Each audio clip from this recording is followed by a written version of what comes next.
diyarlara. Nereye gidiyorsun şimdi? Gitme, kalbim kapında kaldı. Buradayım işte, burada kapında.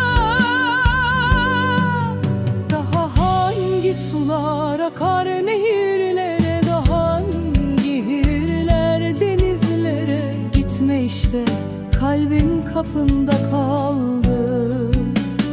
Bak, bahar da geldi işte, damarları doydu suya ağaçların. Çiçekleri de açtı çağlaların.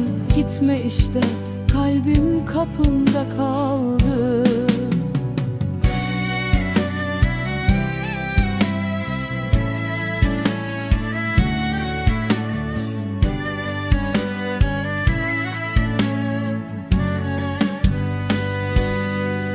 Gidince topraklar damarsız kalacak.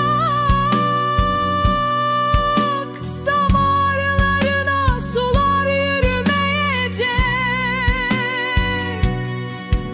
Çağlalarda olmayacak artık.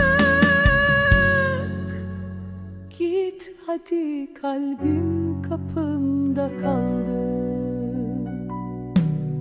Daha hangi sular akar nehirlere, daha hangi nehirler denizlere. Gitme işte, kalbim kapında kaldı.